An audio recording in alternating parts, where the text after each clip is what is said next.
2023 में विधानसभा का चुनाव है, इसीलिए आपको ये दायित्व सौंपा होगा। कैसे देखोगे आप, कैसे करोगे पार? पूरे राजस्थान में हम भारतीय जनता पार्टी के कमल का फूल खिलाएंगे, ये मैं विश्वास और दावे के साथ कहता हूँ। कांग्रेस मुक्त तो राजस्थान। इमरान चौधरी के चिंता का विषय नहीं लगता? पहले मंत्री जी थे संगठन के, वो अभी नहीं रहे मंत्री जी, अब आपका आ गए। लोग सोच रहे हैं कि पहले वो विधायक जी थे, अब आप विधायक जी। तो दिया है इसकी सबसे ज़्यादा आप अगर सराय किस देना चाहोगे? नमस्कार, आप देख रहे हो आपके मोबाइल की स्क्रीन पर यह शख्सियत जो 2-4 दिनों से नहीं, कई समय से सुर्खियों में रहते हैं, लेकिन आजकल कल की जो रात से बहुत ज़्यादा सुर्खियों में है, वो शख्सियत है जो भारतीय जनता पार्टी के प्रदेश कार्यकारिणी की कल टीम नई गठित की।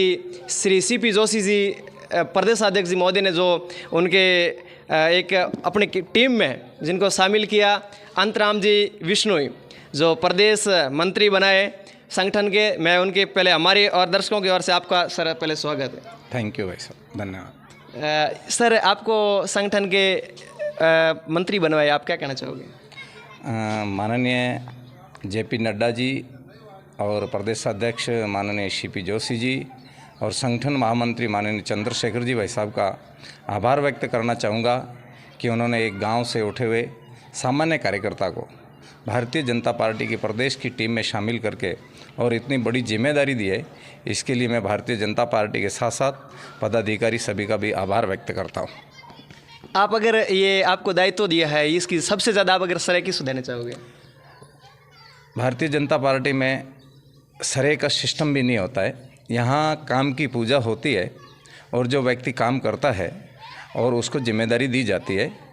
लेकिन मैं भारतीय जनता पार्टी के माननीय प्रदेशाध्यक्ष और माननीय संगठन महामंत्री जी माननीय कैलाश जी चौधरी और हमारे समस्त बाड़मेर जिले की कार्यकारिणी को भी इसका श्रेय देना चाहूँगा, क्योंकि आप सब ने मेरे काम की तुलना संगठन के साथ साथ की और उस तुलना के आधार पर आपने मुझे भारतीय जनता पार्टी के प्रदेश की टीम में शामिल किया और इसका सर्वाधिक श्रेय माननीय CP जोशी को देना चाहूँगा। ये पद न होकर एक भारतीय जनता पार्टी के अंदर दायित्व है, आप इसका 2023 में इसका निर्वहन कैसे करोगे? भारतीय जनता पार्टी का कार्यकर्ता चाहे छोटा हो और चाहे बड़ा हो, भारतीय जनता पार्टी की जिम्मेदारी एक दायित्व है और दायित्व निर्वहन करने के लिए हम उसको बाहर नहीं समझते हैं। हम हमारी जो दैनिक क्रिया के साथ साथ रूटीन के काम जो भारतीय जनता पार्टी के हैं उसको करते हैं और हमको इस चीज़ का आभास भी नहीं होता है कि हमारे ऊपर इतनी बड़ी जिम्मेदारी है, क्योंकि हम सतत काम करने वाले हैं। 2023 में विधानसभा का चुनाव है, इसीलिए आपको ये दायित्व सौंपा होगा। कैसे देखोगे आप, कैसे करोगे पार? 2023 भारतीय जनता पार्टी बड़े ज़ोर और शोर के साथ लगी हुई है और मुझे पूरा विश्वास है कि हमारी टीम मिलकर के और राजस्थान की जनता मिलकर के इस कांग्रेस के भ्रष्टाचार राज को काल कलंकित करने वाला ये राजस्थान की कांग्रेस की सरकार, खून की प्यासी ये राजस्थान की सरकार, भ्रष्टाचार की प्यासी ये राजस्थान की सरकार, इसको हम उखाड़ करके फेंकेंगे। ये मैं नहीं, राजस्थान की जनता को भी पूर्ण विश्वास है। गहलोत साहब कह रहे हैं मेरे 156 सीट आएगी इस बार। गहलोत साहब सपने में सोच रहे हैं, धरातल पर जो वो विकास के नाम से बोल रहे हैं। आप राजस्थान का एक भी कोना ऐसा हमको खोल करके बताइए जहां इन्होंने विकास किया है। वो केवल और केवल थोथी घोषणाएं हैं। आप देख सकते हो, उन्होंने युवाओं के लिए घोषणा की थी कि हम बेरोज़गारी भत्ता देंगे। एक भी राजस्थान का ऐसा युवा नहीं है जिसको बेरोज़गारी का भत्ता मिला हो। किसानों के कर्जे माफ़ की बात करते हैं तो कहा कि 10 दिनों में कर्जा माफ़ करेंगे, एक भी किसान का आज तक कर्जा माफ़ नहीं हुआ। इस प्रकार ये झूठी घोषणा करने वाली सरकार है, ये राजस्थान में एक बार के लिए नहीं, हमेशा हमेशा के लिए नहीं टिक पाएगी। राजस्थान कांग्रेस मुक्त होगा। आने वाले समय में भारतीय जनता पार्टी की सरकार होगी और वो राजस्थान के साथ साथ पूरे भारत के साथ भारतीय जनता पार्टी पुनः सरकार बनेगी और डबल इंजन की सरकार बन करके और हम काम करेंगे। एक थोड़ा सा यहाँ ले आया हूँ, पहले मंत्री जी थे संगठन के, वो अभी नहीं रहे मंत्री जी, अब आपका आ गए। लोग सोच रहे हैं कि पहले वो विधायक जी थे, अब आप विधायक जी हो।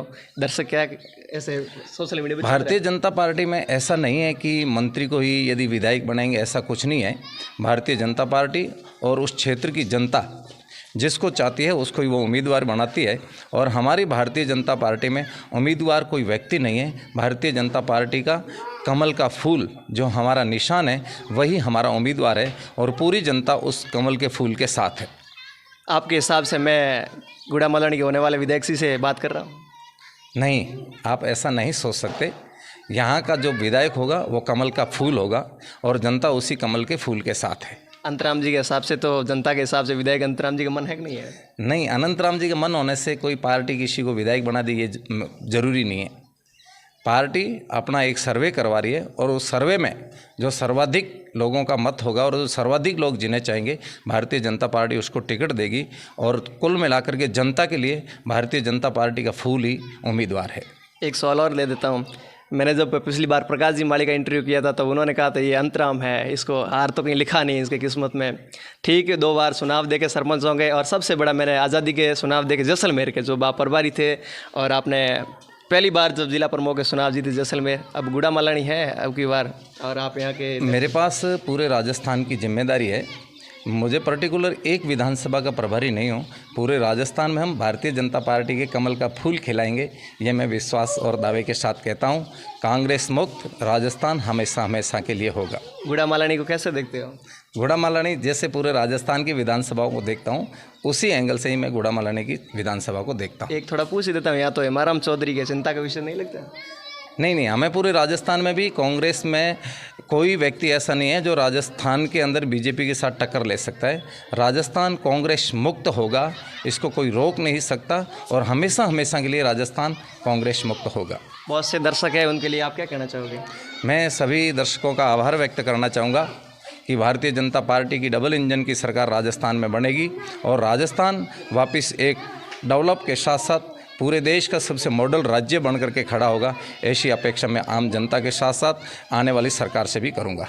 थैंक यू, धन्यवाद। ये थे मेरे साथ अंतराम जी बिश्नोई। जो आप लोग कभी दिल्ली या जयपुर कहीं जाओगे बीजेपी के कार्यालय या फिर संघ के कार्यालय तो आपको सेवा करते हुए मिलेंगे और आप कभी आपको सेवा के लिए मौका चाहिए तो अंतराम जी से आप मिल सकते हो, मेरी ओर से भी और अंतराम जी की ओर से धन्यवाद सर आपका। आपने